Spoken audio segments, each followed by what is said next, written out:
Hello, my name is Gloria Valencia, and today I'll be presenting South Korean culture. For my cultural dimensions orientations, the first one was the power distance, and they had a high power distance, meaning that if they were talking to certain people, their way of talking would change. From what I saw, there was 4 different speech levels. Each level was directed to different people. There was 2 categories, formal and informal. And in those 2,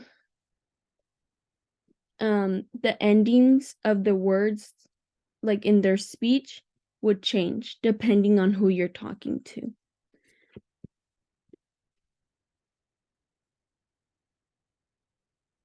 Korean culture and society is collectivism. So their mindsets are in a our mindset, meaning that they go through life saying like, this is our stuff, like not like this is mine, only mine, but they see each other as everyone is united. Even when like things are rough, they stand for each other. And one of the examples that I saw was when they were holding their World Cup in Korea, in South Korea.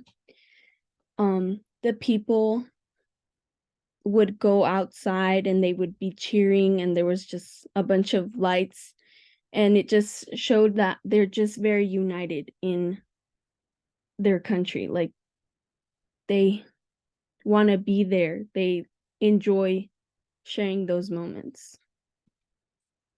Second one was short or long-term orientation. And for Korean culture, a lot of the times they value the education that they get in school.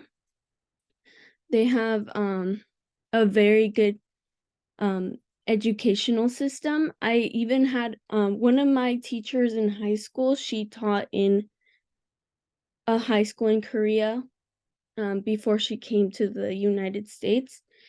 And they dedicate themselves a lot more than what we would, just because a lot of the times it's harder for people if they don't dedicate themselves, and they just value that, and they believe that if they dedicate themselves, then they'll have economic growth.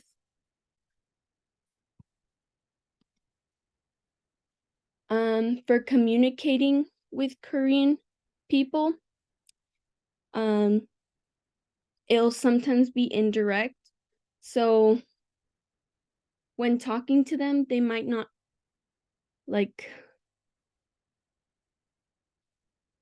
they might be listening to the words you're saying, but they might not focus as much on the words you're saying, but the things that you're doing. So for me, I talk with my hands. They would not care for like gestures like that. They want you to be more collective, and your tone of voice has to be very direct. In Asian culture, a lot of the times they appreciate silence so that they can take the time that you're getting the time you need to process what they're giving you. So if you're having a meeting, let's say a business meeting, they'll give you, maybe you're telling them something, they'll take time to process what you're offering them. Speech style, they'll talk firmly but quietly. And they won't really use any expressions. They'll be very calm, and they won't be like smiling, but they mean it because they want to be, it's like straight to business, I guess you can say. I'll move this so you can see.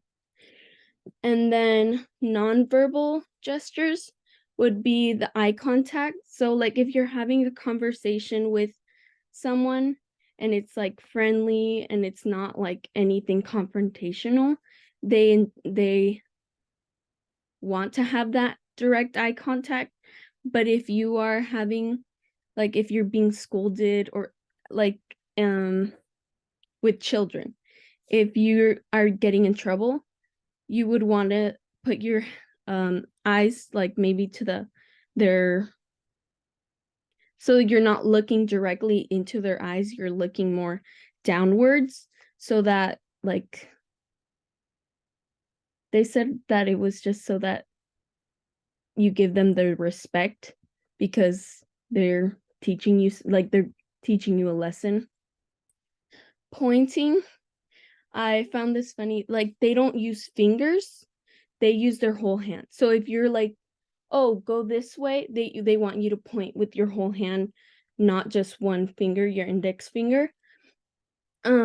Which in the United States, we usually, like if we want to point to something, it's okay to point with like your index finger because this is called your pointer finger. And then personal space. In South Korea, it's a very busy streets, and it's a lot of buildings, so there's a lot of people. So they're kind of used to the like bumping into each other and not saying anything. So if you ever like came across someone, like a Korean person, and if you bumped into them, I mean, you could say sorry, but they probably wouldn't even care just because they go through it every day of their lives, like bumping into people.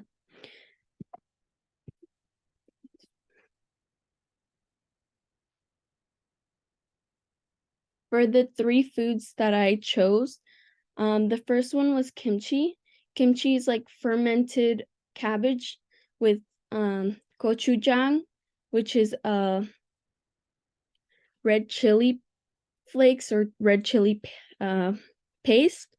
And then they add garlic, ginger, and scallions. And they'll usually sometimes leave it for a couple of days or actually months to ferment in a like dark room, maybe like a closet, but you can eat it right away. Um, Tteokbokki is like usually seen like in street vendors, and it's also used, you use gochujang, which is red chili paste, and sometimes they'll even have fish cakes. Um and then kimbap is like, it's kind of like sushi. You, if you see it, you would think maybe it's sushi, but it doesn't have any fish, and it has like carrots, cucumbers, it has rice, and sometimes it can have meat. If you're vegetarian, you don't have to put meat. And then it has egg. And kim, or the gim part, means the seaweed, and then the pop is the rice. And these are my references. Thank you.